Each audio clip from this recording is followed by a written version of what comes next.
नमस्कार, आप देख रहे हैं पंजाब केसरी टीवी और मैं हूं आपके साथ दुशांत कुमार। संपूर्ण हिमाचल में सबसे पहले नजर डालते हैं अब तक की हेडलाइंस पर। कोरोना बंदिशों को लेकर सीएम का बड़ा बयान, कहा प्रदेश में अब नहीं लगेंगी नई बंदिशें, ज्यादा बंदिशें आर्थिकी के लिए नहीं उचित। आईजीएमसी की न्यू ओपीडी भवन के उद्घाटन को लेकर बवाल, विपक्ष ने उठाए सवाल, मुख्यमंत्री ने किया पलटवार। देश भर में मकर संक्रांति की धूम, मुख्यमंत्री जयराम ठाकुर ने प्रसिद्ध जाखू मंदिर में नवाजा शीश, पूजा अर्चना कर प्रदेशवासियों की समृद्धि, शांति और कल्याण के लिए की प्रार्थना। सोलन जिले में चोरों के हौसले बुलंद, कर्फ्यू के दौरान कई गाड़ियों से सामान किया चोरी, पुलिस की सुरक्षा व्यवस्था को लेकर उठ रहे सवाल, लोगों में रोष।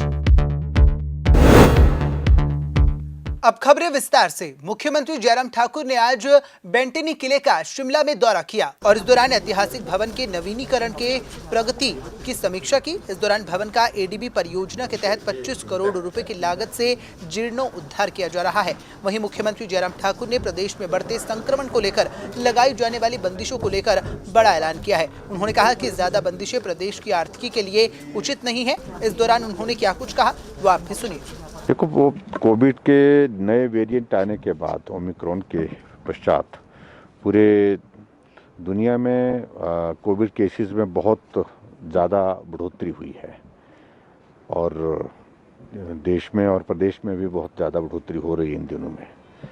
अगर हम हिमाचल प्रदेश का देखें तो लगभग 1800 केसेस से ज़्यादा केसेस पर डे आ रहे हैं। तो वो हिमाचल की पॉपुलेशन के हिसाब से स्वाभाविक रूप से हमको एक चिंता का विषय है।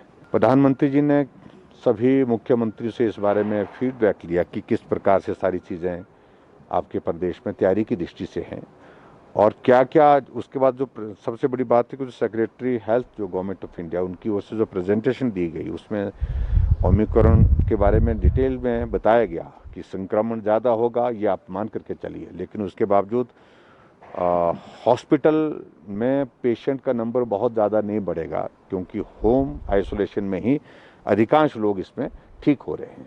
तो हमने हिमाचल प्रदेश में भी ऐसा महसूस किया कि एडमिशन हॉस्पिटल में उतनी ज़्यादा नहीं है, लेकिन फिर भी उसके बावजूद होम आइसोलेशन में हम बेहतर मैकेनिज्म उन लोगों के लिए जो संक्रमित हुए उनके ट्रीटमेंट के लिए कर सके, उस पर हमने कल बातचीत की है। और देखिए, आज थोड़ा हम एक बार चर्चा करेंगे। आज भी हमारी हिमाचल के संदर्भ में जो प्रेजेंटेशन है कोविड सिचुएशन पर, तो उस पर भी हम बातचीत करेंगे, निश्चित रूप से बात करेंगे। लेकिन मैं समझता हूँ कि बहुत रिस्ट्रिक्शन लगाने से भी बहुत ज़्यादा चीज़ें ठीक नहीं होने वाली हैं।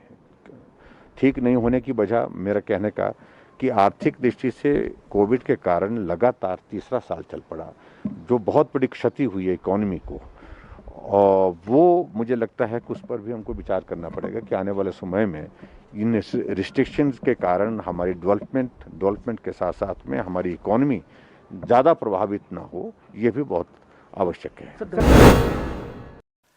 आईजीएमसी की न्यू ओपीडी को लेकर बवाल जारी है। वहीं इसी बीच मुख्यमंत्री जयराम ठाकुर ने विपक्ष के उठाए सवालों पर अपनी प्रतिक्रिया दी है और पलटवार करते हुए मुख्यमंत्री ने कहा कि कांग्रेस को समझना चाहिए कि कोरोना के बढ़ते मामलों के बीच प्रदेश को आईजीएमसी के नए ब्लॉक की जरूरत है। आईजीएमसी की देखिए, आपको इस बात को समझना पड़ेगा और विपक्ष वालों को आपका जिम्मा रहा समझाने का। हमारे से बेहतर आप समझा सकते हैं। इतनी कर बुद्धि उनके पास मुझे लगता है कि भगवान ने दी है कि कोविड की सिचुएशन, थर्ड लहर जो हमारे देश में, हमारे प्रदेश में आई है, एक एक दिन के 2-2 हज़ार केसेस आ रहे हैं। क्या हमको हॉस्पिटल की एकोमोडेशन की ज़रूरत नहीं है इस वक्त हमारी तैयारी किस प्रकार से होनी चाहिए हॉस्पिटल में? और बड़ा हॉस्पिटल हमारा शिमला में तो आईजीएमसी है और उसका ओपीडी ब्लॉक वहाँ शिफ्ट करने के लिए हमने कहा को जल्दी शिफ्ट करो, ताकि जो दूसरे जो पोर्शन जहाँ पर ओपीडी अभी चल रहा है वहाँ पर हम और क्या कर सकते हैं और बेड कैपेसिटी कैसे बढ़ा सकते हैं और चीज़ों को कैसे बेहतर कर सकते हैं। तो इसलिए उनको इस बात को समझना चाहिए और मुझे लगता है कि कांग्रेस वालों की समझ में सारी चीज़ें नहीं आ रही हैं, उन्हें तो यही दिखता है। तो एक औपचारिकता थी, औपचारिकता के तहत हमने किया, लेकिन कोविड की परिस्थितियों को ध्यान में रखते हुए आज की ज़रूरत है। हिमाचल प्रदेश के जिला सोलन में आज एक बड़ा राजनीतिक बदलाव देखने को मिला।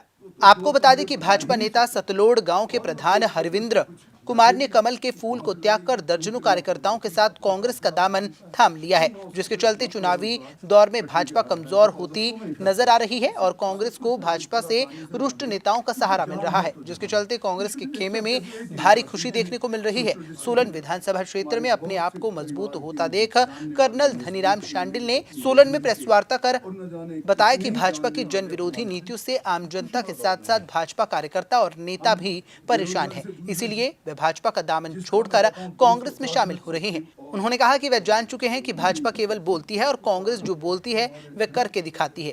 उन्होंने कहा कि प्रदेश सरकार ने सोलन वासियों के साथ केवल विश्वासघात किया है, लेकिन उन्होंने अपनी विधायक निधि से केवल विकास किया है। प्रसन्नता का विषय है कि हमारे विधायक मिलन प्रोग्राम जहाँ भी हो रहे हैं, वहाँ जहाँ उनको कांग्रेस की विचारधारा से एक प्रकार से अपनापन और नज़दीक मुझे लगता प्रतीत हो रही हैं और उन्हें कांग्रेस की विचारधारा और कार्यशैली में विश्वास ज़्यादा उजागर हो रहा है, ऐसा मुझे लगता है। क्योंकि कल के लीग वाले फंक्शन में मैंने देखा, मैं सोचा था सोशल डिस्टेंसिंग करके थोड़े से लोग आएंगे, पर तो जब वहाँ पे लोगों का सर उपस्थिति देखी मैंने, और उनसे सबसे बड़ी बात थी हमारे सतरोल पंचायत, जो सबसे बड़ी पंचायत, जैसे हमारे अध्यक्ष महोदय ने बात कही कि भाई ये सबसे बड़ी पंचायत है, उसके जो प्रधान हैं हरविंदर सिंह और उनके साथी लगभग 22 लोगों ने तो उनके उन्हीं की पंचायत के लोग थे। बाकी काकड़ा, इधर स्नेट और ममलीग और दूसरे नज़दीक के गांव से भी लोग काफ़ी मात्रा में उन्होंने कांग्रेस में का दामन थामा और ये संकल्प लिया कि अब हम कांग्रेस की नीतियों पर चलेंगे और कांग्रेस की दिए गए दिशा निर्देशों पर आगे चलेंगे। तो मुझे अच्छा लगा कि कांग्रेस जिन्होंने देश को आज़ादी दिलाई, जिन्होंने आज़ादी के बाद आज तक का राष्ट्र निर्माण किया, बड़ी बड़ी परियोजनाएं, और जो आप देखते हैं आज इस ऐसे बुरे दुख के काल में भी अगर हॉस्पिटल, चाहे एम्स हों, चाहे वो छोटे लेवल के हॉस्पिटल हों, उनमें अगर उपचार चल रहा है तो वही है जो कांग्रेस के समय में बने हैं। तो ये मैं समझता हूँ कि लोगों में एक नई भावना पैदा हो रही है कि कांग्रेस ही एक विकल्प है जो देश और प्रदेश में आने से लोगों की समस्याओं से निजात दिलाएगा और एक अच्छा पथ प्रशस्त करते हुए अच्छी सरकार बनाएगा, ऐसा मेरा मानना है। सिरमौर जिला में कोरोना के बढ़ते मामलों के बीच प्रशासन पूरी तरह से अलर्ट हो गया है, तो वहीं प्रशासन ने एक नई मुहिम भी शुरू की है। आपको बता दें कि सोलन में लगातार कोरोना के मामलों में तेजी से इजाफा हो रहा है और जिला में कोरोना संक्रमितों की संख्या 693 तक पहुंच गई है। कोरोना संक्रमित लोगों की मदद के लिए सिरमौर जिला प्रशासन ने एक हेल्पलाइन नंबर जारी किया है, जिसके जरिए कोरोना संक्रमित लोग अब घर बैठे सहायता ले सकेंगे। मीडिया से बात करते हुए डीसी ने बताया कि इस नंबर से कोरोना संक्रमित व्यक्ति अगर चाहे तो चिकित्सा परामर्श भी ले सकते हैं और कॉल सेंटर में बैठे व्यक्ति कोरोना संक्रमित को सीधे चिकित्सक से बात करवाएंगे, जिससे कि कोरोना संक्रमितों को घर बैठे ही सभी सुविधाएं मिलेंगी। और जो भी लोग इन्फेक्टेड हैं उनको भी हमने एक सुविधा उपलब्ध कराई है कि 1077 जो हमारा डिस्ट्रिक्ट इमरजेंसी ऑपरेशन सेंटर का नंबर है, उस पर आप कॉल कर सकते हैं। अगर आपको किसी भी बारे में कोई जानकारी चाहिए या किसी डॉक्टर से आपने कोई राय लेनी है तो उसके लिए भी आप 1077 में कॉल कर सकते हैं। वो आपको किसी डॉक्टर के साथ मैप करके जो है आपको डॉक्टर खुद कॉल करेंगे और आपकी समस्या का जो समाधान है वो भी आपको बताएंगे। इसके अलावा अगर मान लो किसी के घर में कोई पॉजिटिव आ जाता है और बाकी लोगों को उन्होंने टेस्ट कराना है, तो भी जो हमारे BMOs हैं या SDMs हैं, ये 1077 का जो नंबर है उस पर कॉल कर सकते हैं और फिर आपको जो घर पे ही आपके जो रैट पॉजिटिव टेस्ट जो है, रैट टेस्ट जो घर पे ही कराए जाएंगे, किसी को बाहर आने की आवश्यकता नहीं है। तो मेरा सभी लोगों से ये अनुरोध रहेगा कि इस कोविड-19 पैंडेमिक के समय में आप हमारा सहयोग दीजिए ताकि आप लोग सुरक्षित रहें और उसके माध्यम से जो हमारा सारा समाज और सारा जिला जो है वो सुरक्षित रहे। बॉर्डर एरियाज में हमारे, जैसे मैं पहले भी बताया था कि 17 हमारे एंट्री एग्जिट पॉइंट्स हैं। वहाँ पे हमने सफिशिएंट नंबर ऑफ जो पुलिस पर्सनल हैं, होम गार्ड्स हैं, वो डिप्लॉय किए गए हैं और वो कर्फ्यू आवर्स में सभी को चेक करते हैं और जो रिस्ट्रिक्शंस हैं उसको फॉलो करने के बाद ही लोगों को वहाँ पे अलाउ कर रहे हैं।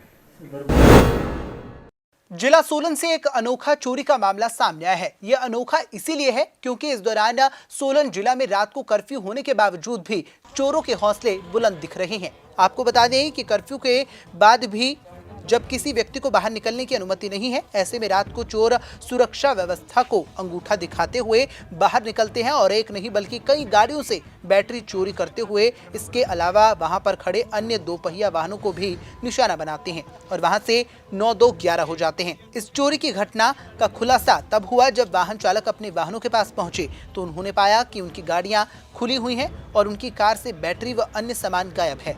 लेकिन हैरानी की बात तो ये है कि आखिरकार कर्फ्यू के दौरान इतनी बड़ी घटना कैसे हो सकती है। वहीं पुलिसकर्मियों ने इस दौरान नाके पर भी किसी को भी नहीं पकड़ा है। आखिरकार वह एक साथ इतनी बैटरी को कैसे लेकर रफू चक्कर हो गए हैं, जिसके चलते स्थानीय लोगों में रोष देखने को मिल रहा है। जैसा कि हम सुबह ये काम के लिए निकल रहे थे तो हमने जैसे गाड़ी के पास आए तो हमने अपनी गाड़ी देखी तो खुली हुई थी, उसका बोनट भी, और जब बोनट खोल के हमने देखा तो उसमें बैटरी नहीं थी। और फिर और देखा तो साइड में भी जो है वह जस्ट पीस की तोड़ी हुई थी, गाड़ी पूरी खुली हुई थी, सारा सामान अंदर बिखरा हुआ था उसमें। करीबन 6-7 गाड़ियाँ हैं यहाँ पे जिसके साथ ऐसा हुआ है। इसके अलावा स्कूटी वगैरह भी 3-4 है जिसके लॉक तोड़े गए हैं, प्रॉपर तरीके से तोड़ करके उसके लॉक फेंके गए हैं जिससे पेट्रोल निकाली गई है। इसके अलावा जितनी भी गाड़ियाँ यहाँ पे सर खड़ी है, करीबन 5 गाड़ियों 6 गाड़ियों का तो बैटरी गायब है, अंदर से और भी पार्ट्स उसके गायब है जिसको तोड़ के फेंके गए हैं। इस तरह की घटनाएँ पहले भी हो चुकी हैं फ्यूल निकालने के कारण, कि स्कूटी से बाइकों से तोड़ करके लॉक और इसका फ्यूल निकाल के डिस्ट्रॉय कर देते हैं। आगे से सर यही है कि सबकी गाड़ियों का काफ़ी नुकसान हुआ है, इसलिए प्लीज़ ये रिक्वेस्ट है कि आगे से इसको कुछ किया जाए, कुछ भी यहाँ भी आया तो कैमरा यहाँ पे प्रोवाइड किया जाए और आए दिन यहाँ पे चलता ही रहता है ऐसा, क्योंकि सभी लोग यहाँ पे रोजगार करने के लिए आते हैं और दूर दूर से आकर के यहाँ पर अपना जॉब करने के लिए वो किया है। अगर इस तरह से चोरी अगर हो ही जाती किसी की भी गाड़ी का तो काफ़ी नुकसान है। पूरे प्रदेश में एक बार फिर कोरोना का खतरा देखने को मिल रहा है। जहां पर देश भर के अलग अलग राज्यों में कोरोना को लेकर बंदिशें बढ़ा दी गई हैं, तो वहीं इसका असर अब हिमाचल प्रदेश की पर्यटन नगरी डलहौजी में भी देखने को मिल रहा है, जहां पर अलग अलग राज्यों से आने वाले पर्यटक अपनी बुकिंग कैंसिल करवा रहे हैं और इससे व्यापारी वर्ग बेहद परेशान है। देखिए ये खास रिपोर्ट।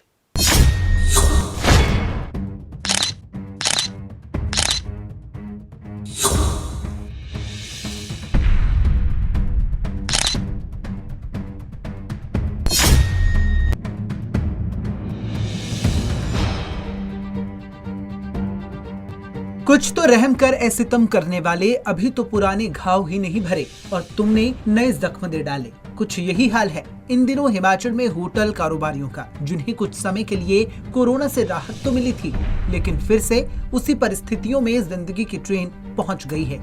ये हसीन वादियां एक बार फिर वीरान और सुनसान होने वाली हैं। इसके साथ ही सूना पड़ने वाला है व्यापार।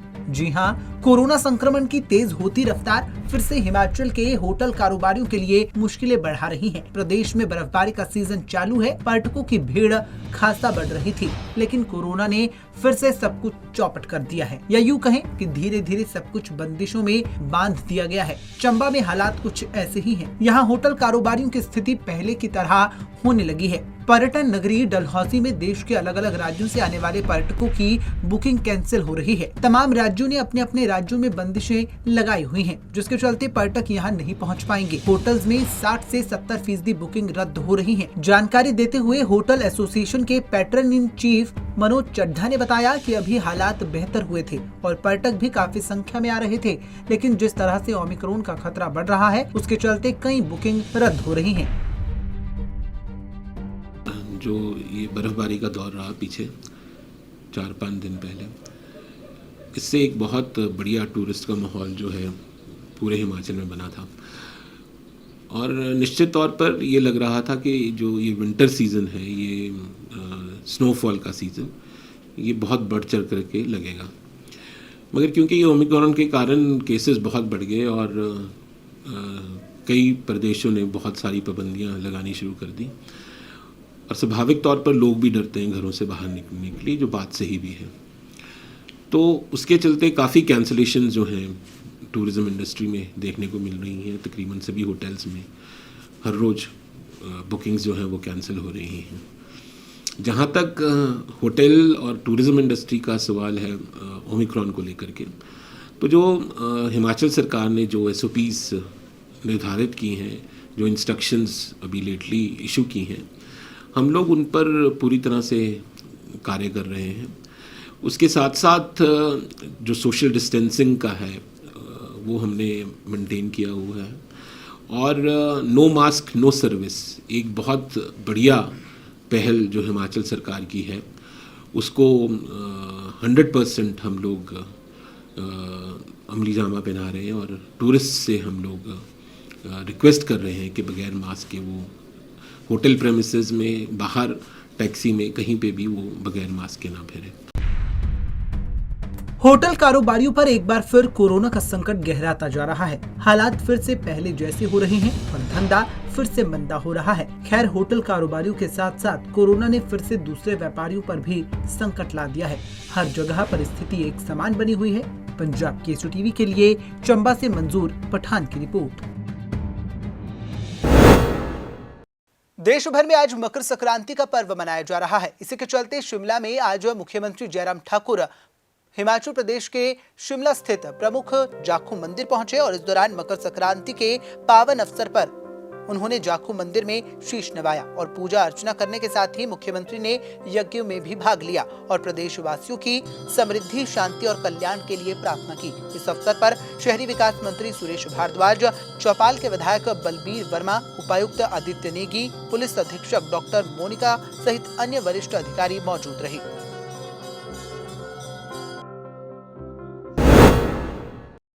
देश भर में अलग अलग तरीके से मकर संक्रांति का पर्व मनाया जा रहा है और इसकी धूम जो है वो प्रदेश में भी देखने को मिल रही है। इसी कड़ी में मंडी जिला में भी मकर संक्रांति की धूम देखने को मिली। आपको बता दें कि मकर संक्रांति का पर्व हिंदुओं का प्रमुख पर्व है और इसे बड़े ही आस्था पूर्वक मनाया जाता है। पौष माह में जब सूर्य मकर राशि में आता है तब इस पर्व को मनाया जाता है। इस दिन सूर्य धनु राशि को छोड़कर मकर राशि में प्रवेश करते हैं। वहीं तमिलनाडु में इसे पोंगल नामक उत्सव के रूप में मनाया जाता है, जबकि कर्नाटक, केरल और आंध्र प्रदेश में इसे केवल संक्रांति ही कहते हैं।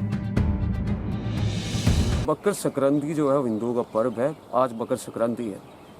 ये सर्दियों के जाने और गर्मियों के आगमन का सूचक है। इसमें मौसम में काफ़ी तब्दीली होती है। आजकल जितनी भी ठंड होती है वो कम होना शुरू हो जाती है।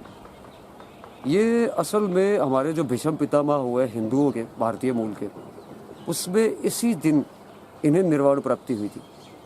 हम चाहे तो हम जैसे द्वादशादित्य है, अरुणादित्य है, यमादित्य है, वृद्धादित्य है, म्यूखादित्य है, श्री गंगादित्य है और अन्य प्रकार के खगोलगादित्य, द्रौपदादित्य की उपासना करके सूर्य की जो रोग निवारक किरणें होती है उनको आराधना द्वारा अपने रोगों का निवारण भी कर सकते हैं। तो आशा है कि हम मकर संक्रांति के दिन पांचों परमेश्वर की उपासना करें, सूर्य की मुख्यतः उपासना करें और उनके आशीर्वाद से अपने आप को शक्तिशाली बनाएं। पुराना चला रहा है और ये तो हमारे डिस्ट्रिक्ट मंडी में जो है ना इसको बड़ी धूमधाम से मनाते हैं और ये तो हमारा सदियों से जो चला रहा है, इससे हमारी मकर संक्रांति कहते हैं और इससे हमारी कुछ आगे को गर्मी जो भी आ जाती है और सर्दी का मौसम जो ख़त्म होता है। मूंगफलियाँ, गजक, रेवड़ियाँ बांटते हैं और जो हमारा रिवाज, पहाड़ी रिवाजों में खिचड़ी बनाते हैं लोहड़ी के दिन और देसी घी के साथ हम खाते हैं। संपूर्ण हिमाचल में फिलहाल इतना ही। मुझे दीजिए इजाजत और देखते रहिए पंजाब केसरी टीवी। नमस्कार।